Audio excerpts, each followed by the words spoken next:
Okay, today's today we will be watching a video called "Shows I Would Hate to Live In." It's by Derek FDB. I want to give credit out to him because it's his video, of course. But I'm just reacting to it and giving my input. You know, growing up, just like movies, I always wanted to be on TV. And again, not like on TV, more like in the show. But now that I've wised up, I realize I don't want to be in any of these shows. These shows would be terrible to live in. And that's what we're going over today. Today, ladies and gentlemen, I'll be going over some shows I'd absolutely hate to live in. And don't worry, I know everyone doesn't watch every show, so I'll try and tell you everything you need to know before I explain why I'd hate living in them, alright? And in the end, I'll go over one of the shows that I would not only hate to live in the most, but also a show I've been meaning to talk about for a minute. And without further ado, Chainsaw Man gotta be one of the worst shows to live in. And I'm saying this as someone who loves this series. Like, I really do love it, bro. The movie made me cry. But please keep me away from the show. Before I even talk about it, let me give you the rundown like I said. If you've never seen it, Chainsaw Man's is an anime where we follow this teenager named Denji, who after getting murked by some Yakuza members, comes back to life with the ability to release chainsaws from his body and becomes a devil hunter. And you see, that's where the problem lies in this show. Not the chainsaws coming out the body thing, that probably would hurt though, but the devils. The world in this show is full of them, and these things are the worst. The devils in this show are pretty much human hating, human eating. These things are the worst. The devil. It's a big ass bat. Yo, just kill me at that point. I'm not playing that shit. You can have who you want. You murked them, motherfuckers. Just murked them. In this show are pretty much human hating, human eating monsters that come from fear. Human fears. Each one of them being a different concept. Concept? What do I mean? Well, let's take for example something I'm scared of. Dolls. I don't rock with them, and neither do a lot of people on Earth. I ain't alone. And in the Chainsaw Man world, this fear we have for them would be enough to create a doll devil. But only one. You following? So now imagine that whole process I just said, but for like every single thing ever. I mean it too, everything. A car devil, a doctor devil, an awkward silence devil. Anything could be a devil as long as people are scared of it. But that's not even all of it, because since the devils in this world come from fear, it only makes sense that the strongest ones are not only the most feared, but voice might you over 150 lag-free real-time voice changers. Fucking yeah. they can gain or lose strength depending on what's going on in the world. New Conjuring film drops, Ghost Devil gets stronger. Inflation goes up, unemployment devil gets stronger. Ceasefire happens, Israel devil gets weaker. Message! It's such a cool power system, but like, I'm admiring it from a distance. I don't want to live there. It would be terrifying. You don't know when they could randomly strike. Imagine you just chilling at the crib one day in the living room, minding your business. Oh wow, it's a really nice day outside. The gun devil just sneezed and blasted away your crib in 5 cities. And they don't even gotta be to that scale. Even if you get rolled up on by a barely scary devil, you'd probably get packed. You're human. And in that situation, dying wouldn't even be the worst part. It's the aftermath. It would be embarrassing. Imagine my homies come to my funeral asking what killed me. Did they say what got him? Yeah, they said it was the cheese devil. There's hella lactose intolerant people. It probably could. And that's not even me mentioning devil contracts. I'm not even gonna get into that. Like I said, I love this show, but Chainsaw Man is horrible to live in. But I'd rather live in Chainsaw Man than to live in...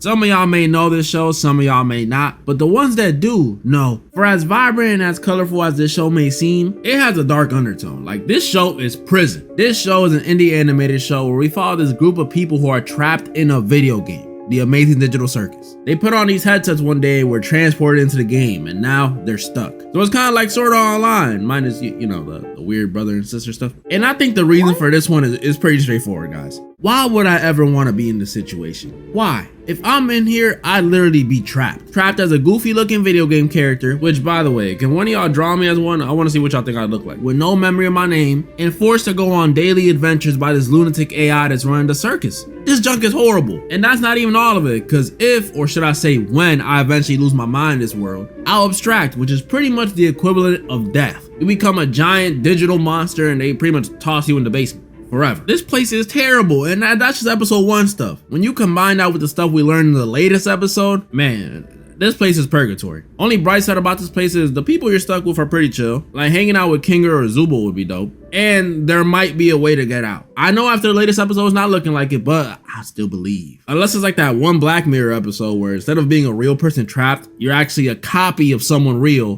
but just in the game. That'd be messed up. Damn. I'm not living here.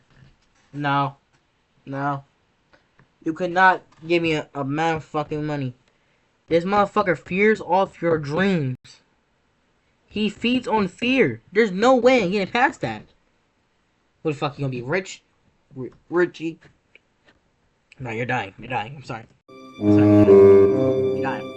So I just finished watching this show and let me tell you something. If I'm not stepping a foot in Chainsaw Man, you couldn't get a follicle of me and Derry. Before I even get into it, if you don't know, this show in simple terms is a prequel to the movie It. You know, killer clown named Pennywise, likes to eat kids, but just based in the 1960s where we learn a little more about him and, you know, see what this motherfucker goes up to before the 80s. And the special thing about this show is this is the first show on the list to have multiple reasons why I would never ever want to live there. First of them obviously being this dude Pennywise. A lot of y'all may know I've spoken about this guy on my channel before, saying how I'd beat the white off his skin and bully him to death. But y'all, I don't know what happened in those 20 something years between this show and the movie, but this dude in the show is way more terrifying than in the movie. Like, I'm not even exaggerating. I don't know what happened, but this dude glued down those 27 years. He's washed. The difference is insane. Like in the movie, yeah, he'll do some scary stuff like transform into a creepy painted lady or a giant lumberjack statue. But in the show, this guy will shapeshift into your deceased mother and make her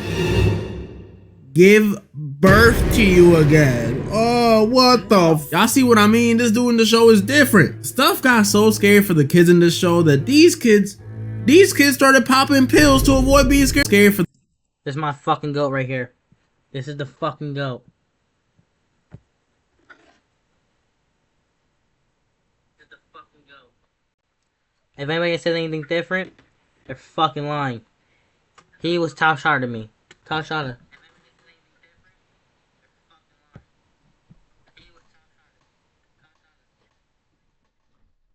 Now back to the video. The kids in this show that these kids started popping pills to avoid being scared of Pennywise. Like, this is ridiculous. Why didn't I think of that? Point is, if you living in Derry and this dude got an eye on you, just hang it up, bro, because it ain't even up to you. You gotta just pray this dude thinks you won't taste good or he's just not hungry today. And that's another thing that's bad about this. Since you a kid, even if you go and tell people you seen this dude, they not gonna believe you. You a kid, and it's the 60s. Even if you tell your parents, they ain't gonna care. These is Cold War times, baby. World War III can happen any second. Ain't got time to be worrying about your kids. But that ain't even the worst about Derry. That motherfucker. He look like he been through some shit. he look like he been through some shit. He look. That's good. Because even if you don't run into Penny, like I just said, let's not forget this show is based in the 1960s, which in my opinion might be even worse than dealing with Pennywise. Because aside from the fact that there wasn't much to do in the 60s besides, like, I don't know, smoke cigarettes indoors, let's remember these times were not the safest for colored folk. And this show showed that very clearly. Like, I already knew how bad the racism was back then from what I learned in US history, but seeing it on the screen, bro, these motherfuckers was really racist, like shockingly racist. I don't want to dive into it too much, but if you want to know how bad it is, there's a scene in the show where this one guy gets wrongfully accused of murking 3 kids. And when he's given an opportunity to clear his name by just saying where he was the night of the incident, he refuses. Yeah, he refuses in fear of getting into more trouble, which just had me thinking, damn, what could this guy have been doing that could get you into more trouble than triple homicide? You want to know what he was doing? Hanging out with a white woman. That's all he was doing. Well, a little more than just hanging out. They got a little more buddy-buddy than that. And she was married. But still, that bitch a hoe. Let it hoe, let it hoe. Let her shiver up and die. Like a hoe she is. Probably have some of y'all thinking, why wouldn't he just say that? An affair is clearly not worse than murking 3 children, right? And you're right. That would definitely not get you in trouble today. But in the 60s, if the wrong group of white men get wind that their abusive buddy's wife had relations with a black man, they grabbing a phone book, grabbing a rope, grabbing their robe, and then after that, They ride at dawn. Yeah, this junk used to be a death sentence. Do you know how ridiculous that is? Like, killing someone because your wife wants them is already stupid enough. But doing it off the basis of race is just even more stupid because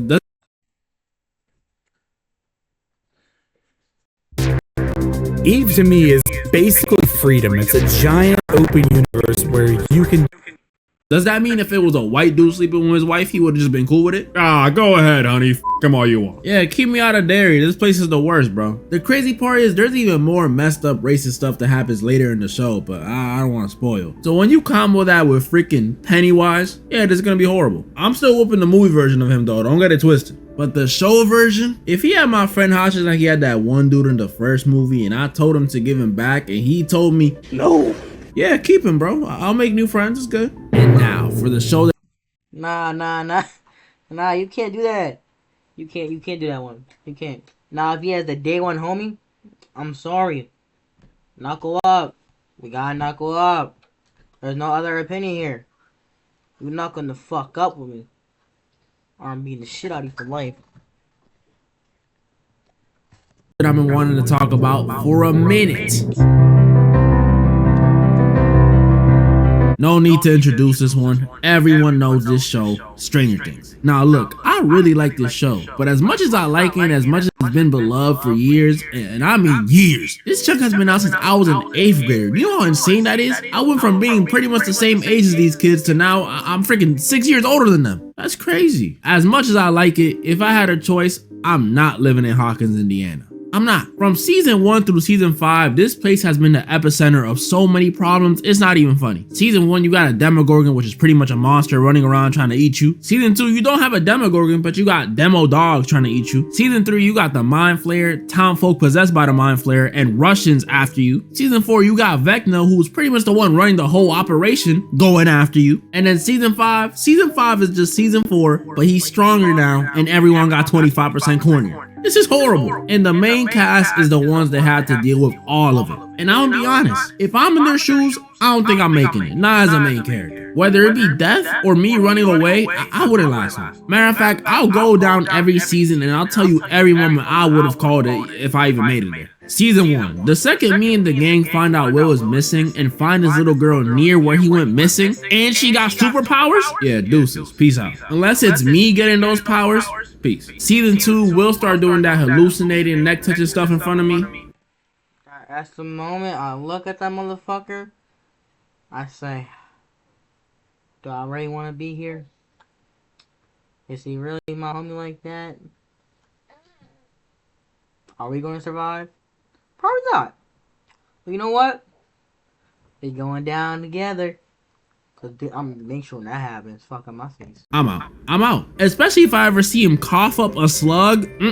I'm out. Then season 3. See, season 3 is unique because at first it'll seem like everything is smooth. You know, it's the summer. 11 closed the gate last season. Milfs is chilling at the pool and stuff. We good. But the second I see we got Russia involved in our business. Now, Russia, a world superpower, is involved in our business. Season 4, I don't even gotta see anything really. I probably won't even make it to Vecna. Cause when I hear the description of Chrissy's body after what Vecna did to her, yeah, I think I'm gonna sit this one out, y'all. And then season 5, man, after the stuff we went through in season 4, anything is enough for me to dip at this point. My guy, Max is in a coma. So the second I hear Dustin say some corny stuff like, I wanna see Vecna's heart on a platter. Are you serious, bro? What are you gonna do about it? I'm out, bro, I'm out. And that's just being in the main cast. Even as a regular person in Hawkins, not a part of the main cast, I'm not willing to be here. Cause if I'm not in the main cast, that means I don't know anything about what's going on in this world at all. So imagine if I'm in season 4 and I hear this motherfucker got murked by fucking Demodog. Demogorgon. Yo, and this bitch right here looked him in the eyes while he was dying, just watching every second of his life come out. Yo, bro, I know she felt something in that moment. She's like, my Bob's dead. Bob, oh Bob. I don't know anything about what's going on in this world at all. So imagine if I'm in season 4 and I hear that Vecna clock. I'm not gonna be prepared. I won't even know what's going on. I'm gonna just be like, hey, That's a neat looking and it's gonna be like that every time because I'm a curious guy. Doesn't matter what situation I'm in. A main cast member, a main cast parent, a civ. If I'm in Hawkins, Indiana, I'm finished. Even if I'm born straight into Hawkins lab and I'm one of them telekinetic force wielding children, I'ma just get freaking slimed out by Henry, so it don't matter. Man, you couldn't freaking pay me to be in Hawkins. Even excluding all this upside down Vecna stuff, I still don't want to be there. Not only would I, let's be honest, probably be a nerd so I'd get bullied, but also there's a chance I'd be friends with the main cast, and I don't want to be friends with the main cast. Yeah, it might sound crazy because all of them seem cool and all, but I don't want to be friends with the main cast. Yeah, it might. This motherfucker was bugging. Why the fuck do you keep that shit? Why? I would've killed it. Killed it. We all would've been living. We all would have been living. Living. No. No. No. You got that shit in your hand. That shit kills. If you don't drop that shit on the floor, squish it, we got problems, motherfucker. We got problems. So what the fuck's you doing? Might sound crazy because all of them seem cool and all, but I've been noticing patterns, and I can confidently say, these dudes are some snakes. With Google Play Games, you can play unlocked. Who would want to be in a friend group when you got dudes like Will trying to take his homegirl's boyfriend, and dudes like Steve who's trying to take Nancy away from Jonathan, who originally took Nancy away from him? You think I'm gonna be cool with these dudes? You must be out of your mind. You can't have shit in this. Oh yeah, I'm not gonna lie. This whole cast, two face stabbing motherfuckers. Yo, Ham and her were dating. This fucking Jonathan took Nancy from Steve. Oh my god, I was tight, cause Steve is the fucking yo. I fucking love Steve. But one thing is, that redhead bitch and the black boy, they're never breaking up. No one can break them up. Friend group, especially if it was like the Steve, Jonathan, and Nancy situation, I'd be pissed. I'm too insecure for that. Let my girl bandage up her ex how Nancy was bandaging up Steve last season in the Upside Down. I'ma be heated when she come back. You like him or something? Why you would just let him bleed out? And you might say, oh, that's only 2 or 3 people out of the whole group. And to that I say, that's 2 or 3 snakes too many. Let me put it like this. If you had a batch of 10 apples, right? And out of those 10, 2 or 3 of them could take your girl from you, you probably not buying the batch, are you? That's all I'm saying. I'm not willing to take the risk. These dudes cannot be my homies. They'll love y'all though. At the time of recording this, season 5 volume 1 is only out, so I don't know how it ends yet. Maybe it'll give me more reasons to want to live there. But I have some predictions. Spoiler warning, because these might be accurate. I don't know. I'm kind of a genius. Starting with a crazy one. Someone's gonna die. Not for real though, I think Robin and Steve are probably gone. I'm not gonna lie to you. I see it coming. Robin and Steve are too beloved, and they can't keep Steve in the show, bro. He's gonna take Nancy away from Jonathan. Number 8, I don't think she'll die, but maybe. I mean, it might be Punisher for giving us the most boring episode of the entire show. I'm still standing by it. That episode was boring. I actually find it funny that after her review in the last episode of Volume 1, all of a sudden, hella people liked this episode. Like a bunch of y'all just came out the woodworks and said, yeah, the most boring, most random episode in the entire series that had no point in the story until 8 years later. Yeah, that one was always my favorite. Like y'all just lying. And I think they gonna try to make Vecna good. Honestly, I think that's the direction they're going in. The way he was looking at that cave makes us feel like he has like some dark memory with it, and I'm not here for it, okay? I don't want to sympathize with someone who killed I think he deserves to die. He deserves to die. mad kids. Unless it's like Darth Vader, you know, that's a little different. That's pretty much all the shows I wanted to go over in this video, and y'all know what to do. Comment down below which show you thought was the worst, and comment down below some shows you'd hate to live in. And don't worry, this video is definitely getting a sequel. I could talk about this all day. Make sure to join the Discord, follow my IG, and moral of the story? Yeah, you got enough shout out, motherfucker. Got enough shout out.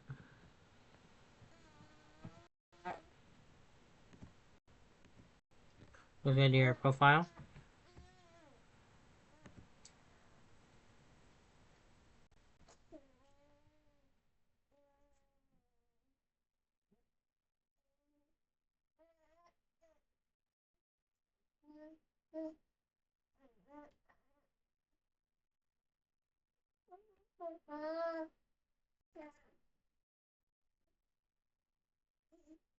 You got nothing else to watch. Oh, this cool again.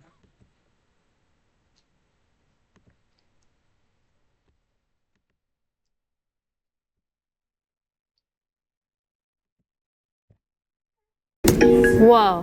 What's that? Was there an advanced civilization before us? Millions believe one existed during the last ice age, and that a cataclysm erased every trace. But I spent weeks going through the actual peer-reviewed evidence to find out the truth. Let's find out how long it takes to erase a civilization. For decades, the academic consensus was straightforward. Human culture slowly evolved in complexity, inventing agriculture, then civilization, only around 5,000 years ago. But then something strange emerged from the archaeological record. Agriculture didn't develop in one place and spread from there. It was independently invented in 6 separate regions, all after the Ice Age ended. That's a remarkable coincidence. Author Grant Hancock has an explanation. 12,000 years ago, there was an advanced civilization that was wiped out by the catastrophic end of the last Ice Age. Survivors scattered across the world and seeded new cultures, which is why civilizations seem to appear everywhere at once. And honestly, the idea isn't crazy on its face. We know that the end of the last Ice Age was brutal. Temperatures swung violently during the Younger Dryas.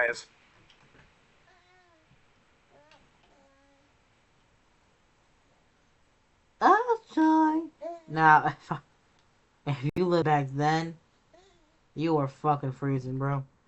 You were freezing your ass off.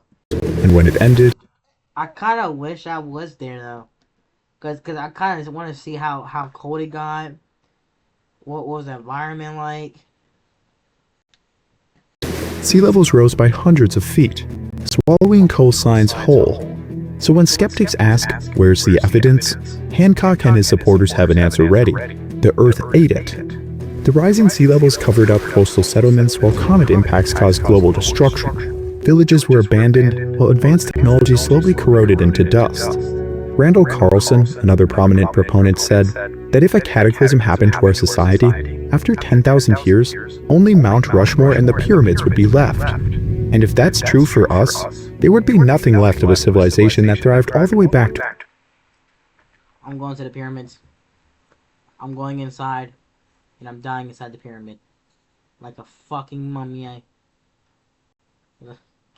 Hey man, that's the only thing left. I want to go out like King Tough. Remember me when I die in the pyramids. during the Ice Age. But would everything in our society really turn to dust in only 10,000 years?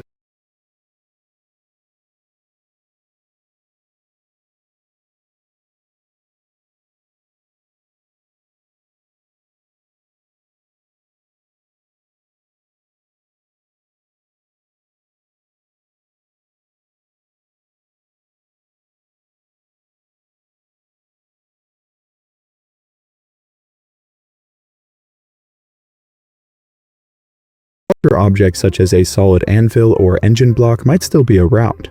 And remember, 4 inches is the maximum corrosion rate. The minimum rate is only 0.73 inches after 10,000 years, so an anvil or an engine block would likely survive, especially if buried. Everyone knows that steel corrodes quickly, but what about copper? At a maximum, copper corrodes 0.54 inches every 10,000 years, meaning that if this copper axe blade sat exposed for 10,000 years, this is what it would look like. But if it was buried, it would take 29,000 years to corrode just half an inch. And this is confirmed by the archaeological record. Copper artifacts have been found dating back to well over 8,500 years ago, many still in 8,500 years ago? Damn. What the fuck did he use them for? That's the real question. Where the fuck? 8,500 years ago. How the fuck did they make that? great condition. If an advanced civilization with metal technology existed at the end of the last ice age, we would without a doubt find evidence. But we don't. What about gold? How would this gold coin look in 10,000 or 100,000 years? Well, just like this.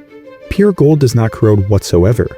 If this supposed civilization ever made a gold ring, coin, or bar, we would be able to find one. But the oldest gold artifacts are only about 6,000 years old. But what if this civilization had existed way before us, like 300,000 or over 1 million years ago? We actually That's an ugly ass skull. Reminds me of someone.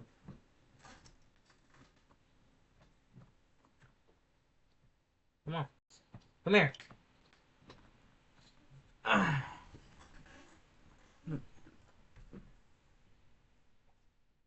We have millions of artifacts from this time period. Archaeologists have found stone tools dating back well over 3 million years ago. There are literal fields of ancient hand axes made by other human species in Africa that are still sharp. This very hand axe was actually collected by a friend of mine in South Africa. In all likelihood, it is the handiwork of another human species. It's really insane when you think about it. Stone tools last virtually forever, and so does glass. If a civilization ever made a glass cup or a window, we could find Those tools, that shit did a little tough. The pointy edges. I wonder if I could cut something.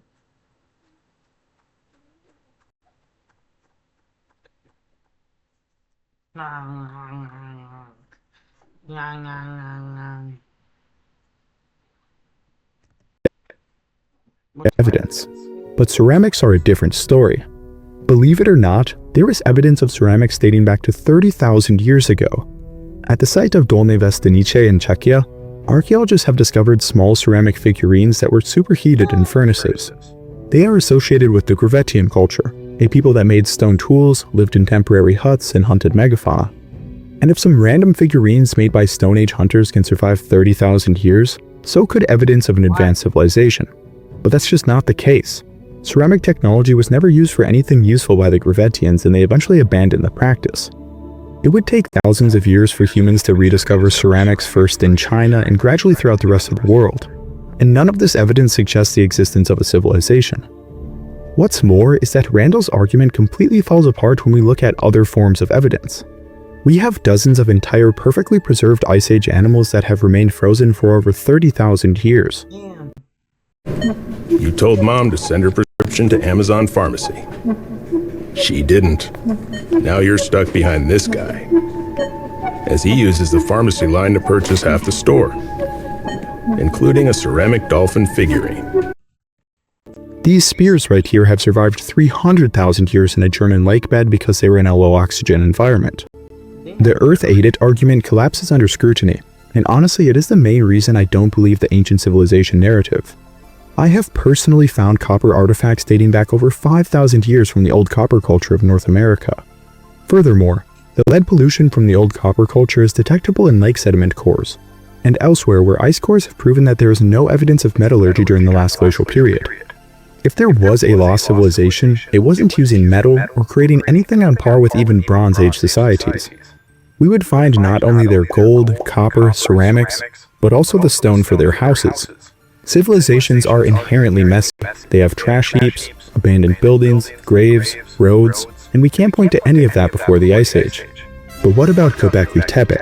At 12,000 years old, surely it is proof of a civilization in the Ice Age. It is a legitimately massive complex full of giant stone slabs and symbolism. The culture that made this had to organize That is so interesting. Like, you ever think, like, how did they come up with this? Sorry, I got hiccups. How did they come up with this in their mind to build shit like this? Like, it's gotta take, like, it gotta take them, like, years to think of it. Like, because they're not as adept as we are, I bet. large workforces, and clearly they were culturally complex. But does this really count as a civilization? A civilization is defined as a human society with urban settlements, division of labor, centralized government, surplus food, and some kind of record-keeping or writing system. Based on this criteria, archaeologists generally don't consider Göbekli Tepe a civilization, but rather a pre-agricultural monumental complex. No evidence of agriculture has been found at the site, nor has pottery or writing been found. Evidence suggests that it was not a urban settlement, but rather a gathering place made by hunter-gatherers. But to truly understand the site, we need to understand where it came from. Göbekli Tepe is not the only structure of its kind. Thousands of years before Göbekli Tepe, the Natufian culture first started making permanent stone structures in the region. They hunted gazelle and harvested mass quantities of wild grains which they ground into bread. These grains were harvested in abundance, and even stored for lean times. This allowed them to spend more time working on their structures and technology. They started making communal structures, and gradually, larger and larger stones were quarried and carved with complex symbols. Eventually, after 3,000 years of development, 6 times longer than the Roman Empire, these skills culminated into larger structures like Karahan Tepe and Göbekli Tepe. Göbekli Tepe didn't appear out of nowhere, and we know a ton about the people who made it. But what about other ancient structures that may predate Göbekli Tepe by thousands of years? Many often point to the Eye of the Sahara, a 25-mile-wide megastructure in the middle of nowhere. It is known as the Reshat structure, and it is often claimed to be proof of the lost city of Atlantis. The concentric rings certainly make it look like Plato's description. But again, what does the evidence say? In the 1950s, it was initially hypothesized. I wish we did find Atlantis. Because is there really people, like, really living in the water? Because they are. Please, please. Just please take me to you. Like, I want to be able to breathe underwater. Imagine all the things you could do. Imagine all the parts of the world you can see that hasn't been explored. Because how much, I don't know how much is filled, the water, Earth's surface is filled with water. I don't know how much. And I'm not looking that shit up. But I kind of want to see the rest of it. Cause we barely got explored a little bit of it. Like 5% of it we explored. The rest we can't. Like that's so interesting. I can't lie.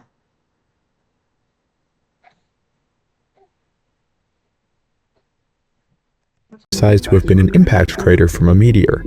But more recent studies in the early 2000s found that it was a deeply eroded underground magmatic intrusion. At approximately 100 million years old, it formed during the age of the dinosaurs. But since then, humans have indeed frequented this structure for over 1 million years. The outer ring actually has deposits of quartzite, a hard and sharp material great for making stone tools. Hundreds of ancient hand axes from species like Homo erectus have been found. Later, our own species moved in and around the structure and lived there for thousands of years, especially during the African humid period when the region was lush. They left behind stone tools, burials, and fossils that have been radiocarbon dated to 10 to 15,000 years ago in the structure. The only evidence of permanent buildings are small and are still used to this day by nomadic groups which live in and around the structure. The Reshat structure holds an unbroken record of human activity spanning over 1 million years. Not one moment of it looks like a civilization. If it was once a city the size of Paris, surely there would be some compelling evidence to discuss. An Earth-aided argument is not going to cut it. But we still haven't answered the question. Why did humans suddenly start to farm in about 6 independent centers all around 10,000 years ago? It is a legitimately interesting question. Looking at the map of where these cultures appears make it seem like Graham may actually have a point. But the answer is simpler than you might think. Look at this graph. During the last glacial period, the climate was all over the place. The only thing constant was cold temperatures. But when this period ended roughly 12,000 years ago, the Earth suddenly warmed. And more importantly, the climate stabilized. This made the environment much more predictable. Humans could finally rely on certain plants in certain locations year after year. This led to increased cultivation, dedicated crop fields, and eventually the plants themselves became domesticated, becoming easier to plant and producing more calories.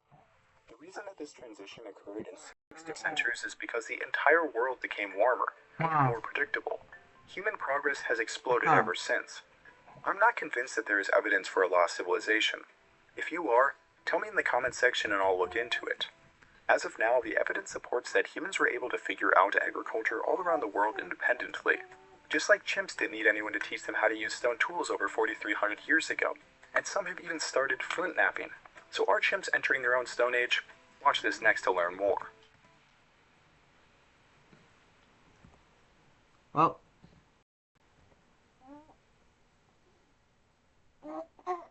that's it for today's video. If you liked it, fuck, I'm not doing an outro.